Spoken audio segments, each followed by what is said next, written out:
Hi friends, in our time together today I'm going to introduce the Tenpenny Bit jig. It's also called the Three Little Drummers.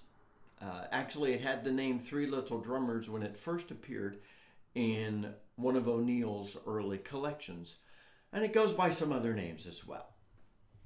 I had a crazy time selecting a consistent setting for this tune for us to learn, because the tune is a delightful, fun tune, but I found well over a dozen different ways the tune is transcribed. O'Neill's even has a couple of different ones, and then it's just all over the map. They're all, well, many of them are quite similar. But there are slight variations, particularly on the second and fourth line. We won't get into all that. But I have selected, finally, after listening and looking at music and listening and looking at music, I finally said, I like this one. And so here is one of the multitude of versions of the Tenpenny Bit jig.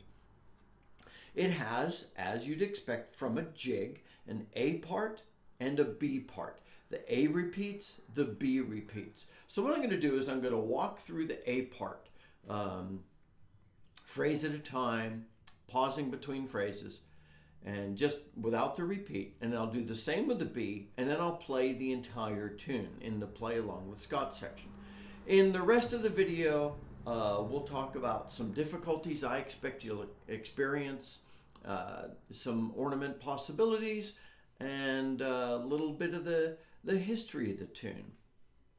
I also provide in the notes to this video a link to a page on my website so you can download the music and tabs if you'd like access to those.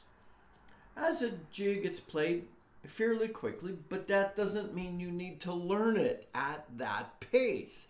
Learn it at the pace you can. And when I play it through, I'll play it quite straight. I'll differentiate between notes with tonguing, and I don't want to add ornaments in like I normally play a tune cleanly so that you could learn the bass tune. I don't want you learning my version. I want you learning a version I found that's pretty pure of the tune, and then you have fun with it from there. So here is the A part of the tune.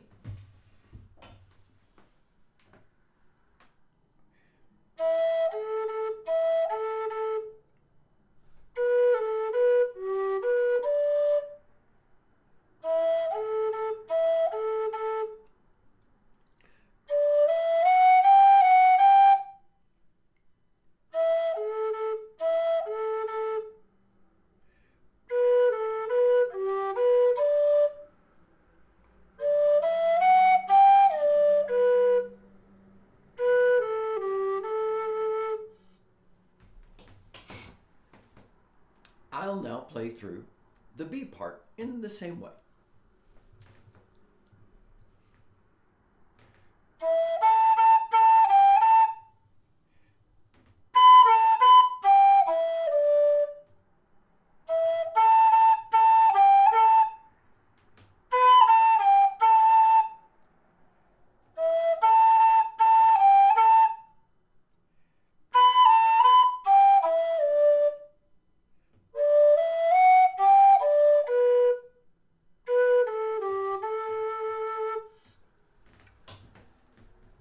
Now, if you know the tune, you might be thinking, that's really close, but it's not 100% like I learned it.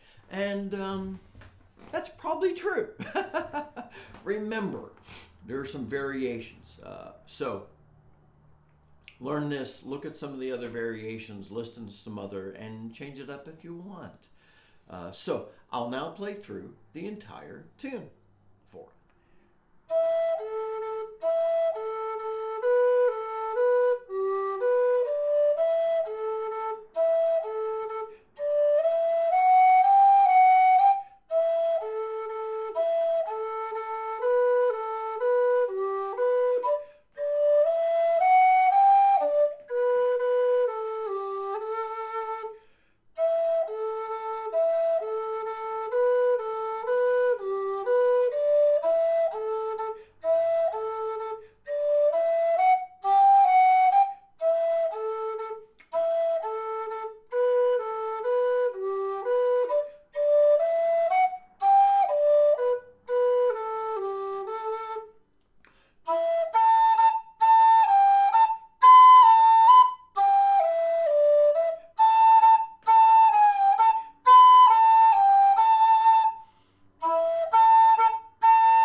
it's a great, fun tune to play.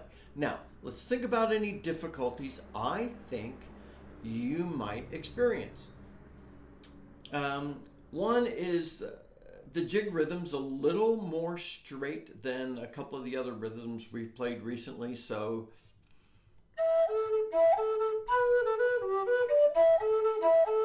and there's a little bit of punch there, but the triplets are a little straighter. Listen to some more tunes. The biggest trouble I think you're going to find is when you get to the second part. You're starting off with an E, and you're going right to the A, up to the B, and you're hitting the A and the B, bouncing around in there quite a bit. So I think this is one of the reasons I wanted to do this tune is because of that sequence. It makes us go higher, and I want to challenge us with doing that. So if the notes aren't coming out well, that's okay. Keep working through that, and then work on some of those notes. And you may need to start off to tongue those notes, or to hit it with a sharp breath of air. They come out a little more easily when you do that. So if you have to do that just to get the notes, that's perfectly fine. And if you can't get the notes, that's okay too. Some folks still are working on that, the top half of the upper octave. No worries. But I wanted to challenge us with this.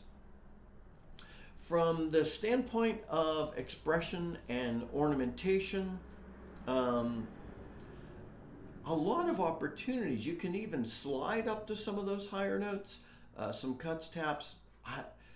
A lot of people say they like punching some of those double notes, like that double A, with some tonguing, just because it's, when you hear people play it, it's pretty punchy sometimes. So experiment with the ornamentation there. There's not a lot we know about the history of this tune. It first appeared in print in, I think it was O'Neill's Music of Ireland in 1903. So this means it existed a good while before that. I think the original name was something other than the Tenpenny Bit, because a tenpenny bit is a coin, or it's generally a reference to a coin. It's a coin that came out of the decimalization. I had trouble with that word. Out of the decimalization in the UK, and Ireland was using English coinage, and so before that there wasn't a tenpenny bit. That's a base 10 number, and so there were other coins, threepenny bit and some other things before that. So I'm thinking like Three Little Drummers or some other names for it may have been an earlier name, but that's immaterial. To be honest, we don't really know who wrote it, when it was written. Based on the style, some people say it probably came out of County Cork. They're on the southern coast, but nobody knows exactly. So anyway, it's a delightful tune. It's a good one for us to have in our repertoire of tunes to play. And it's a jig, so it's a challenge. If we're newer players, the pace might be a challenge, but remember, you don't have to play it at the speed you hear it. Play it at the speed you can, and then build your way up. I hope you enjoy playing the Tenpenny Bit jig, my friends. Until next time, this is Scott Shade. Happy low D whistling.